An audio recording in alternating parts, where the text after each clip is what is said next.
कृष्ण बलराम के साथ क्यों खेलना नहीं चाहता था? बलराम कृष्ण को चिढ़ाता है। वह कृष्ण से कहता है कि यशोदा ने उसे जन्म नहीं दिया है, उसे मोल लिया गया है। इस गुस्से के कारण कृष्ण बलराम के साथ खेलने नहीं जाता है।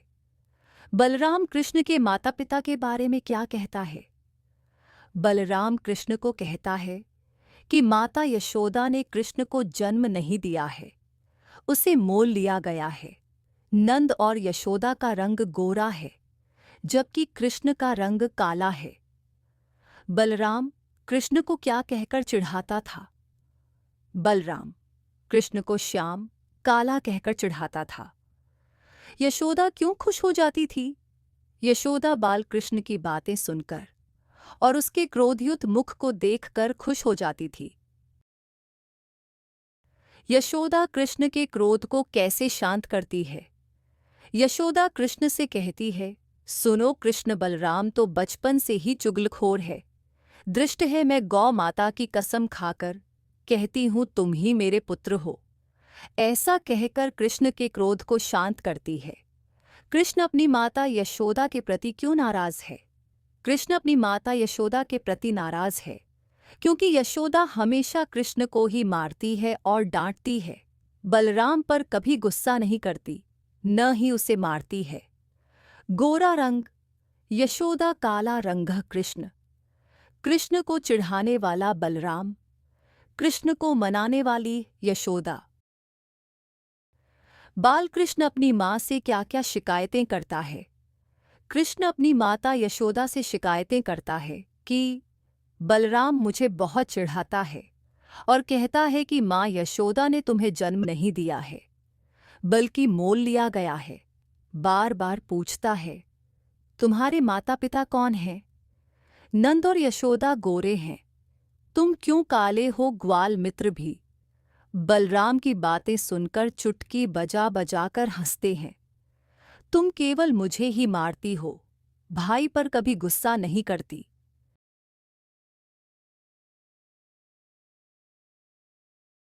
अनुरूपता, भोलापन बालकृष्ण, वात्सल्य यशोदा, बलभद्र बलराम, जसोदा यशोदा। बेंगलुरु विश्वभर में क्यों प्रसिद्ध है? वर्णन कीजिए। बेंगलुरु कर्नाटक की राजधानी है।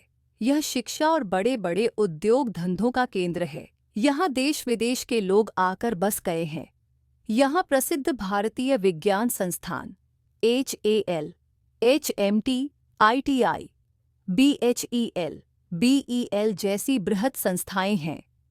इसे सिलिकॉन सिटी कहते हैं। इन सारी विशेषताओं के कारण बेंगलुरु विश्व भर में प्रसिद्ध है। कन्नड़ में अनुवाद। कर्नाटक में कावेरी, कृष्णा, तुंगभद्रा आदि अनेक नदियाँ बहती हैं।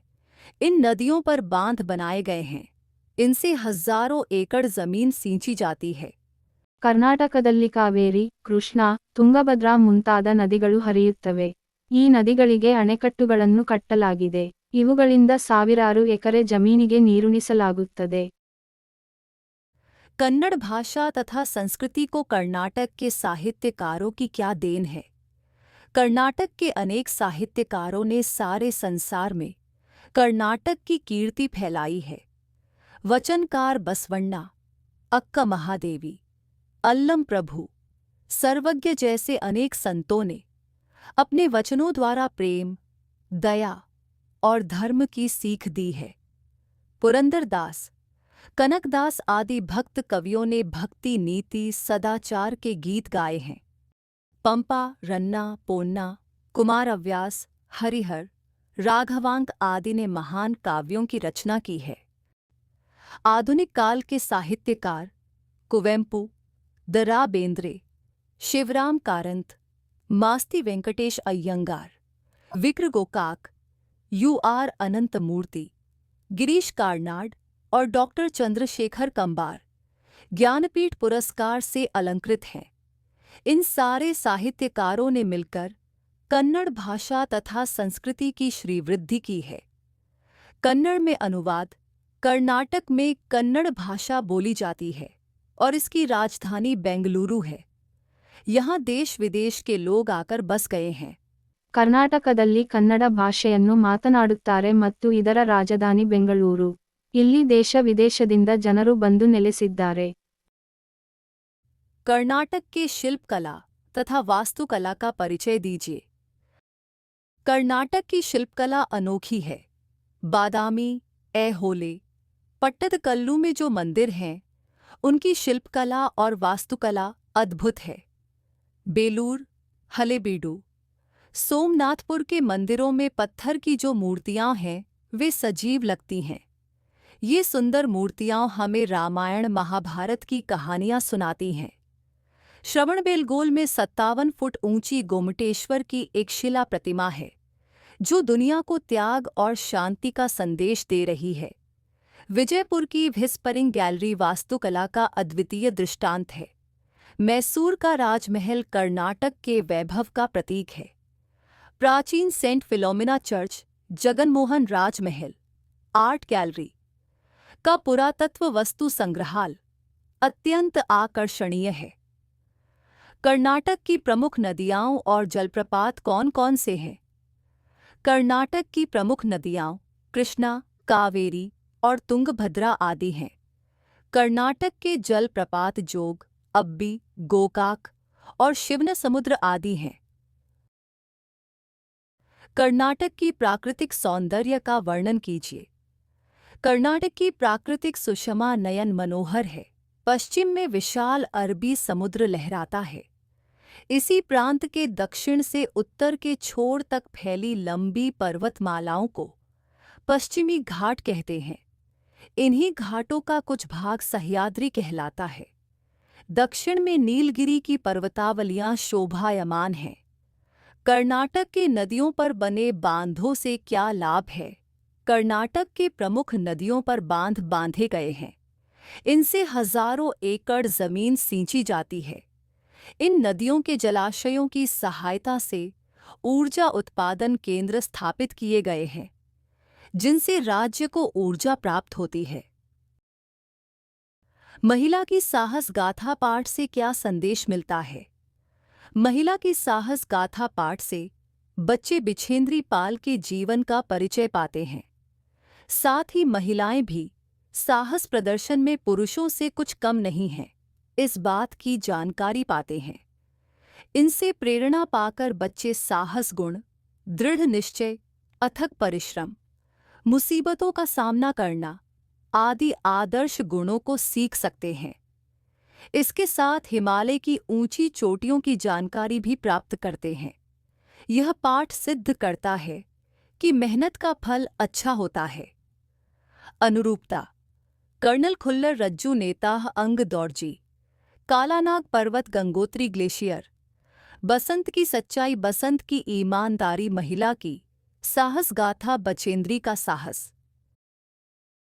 दक्षिणी शिखर पर चढ़ते समय बिछेंद्री के अनुभव के बारे में लिखिए। दक्षिणी शिखर पर चढ़ते समय बिछेंद्री ने एक नायलॉन की रस्सी का सहारा लिया।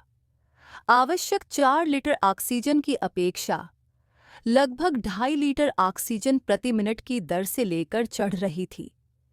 रेगुलेटर से जैसे ही ऑक्सीजन की आपूर्ति बढ़ाई तो उनकी कठिन चढ़ाई भी आसान लगने लगी। दक्षिणी शिखर के ऊपर हवा की गति बढ़ गई थी। उस ऊंचाई पर तेज हवा के झोंके भुरभुरे बर्फ के कणों को चारों तरफ उड़ा रहे थे, जिससे कुछ दिखाई नहीं दे रहा था। इस तरह बिछेंद्री ने दक्षिणी शिखर के अनुभव को व्यक्त किया है। तेनजिंग नोर्गे एवरेस्ट पर चढ़ने वाला प्रथम पुरुष, झुंके ताबी एवरेस्ट पर चढ़ने वाली प्रथम महिला, major Kumar colonel Khullar. Everest की चोटी पर पहुंचकर बिछेंद्री ने क्या किया? बिछेंद्री ने एवरेस्ट की चोटी पर पहुंचकर फावड़े से पहले बर्फ की खुदाई कर अपने आप को सुरक्षित रूप से स्थिर किया। इसके बाद अपने घुटनों के बल बैठ बर्फ पर अपने माथे को लगाकर सागर माता के ताज का चुंबन किया।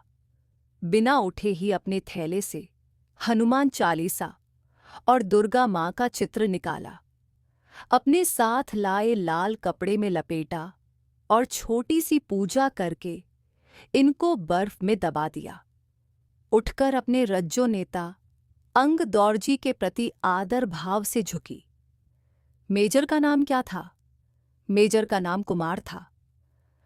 कर्नल ने बधाई देते हुए बिछेंद्री से क्या कहा? कर्नल ने बधाई देते हुए कहा कि देश को तुम पर गर्व है।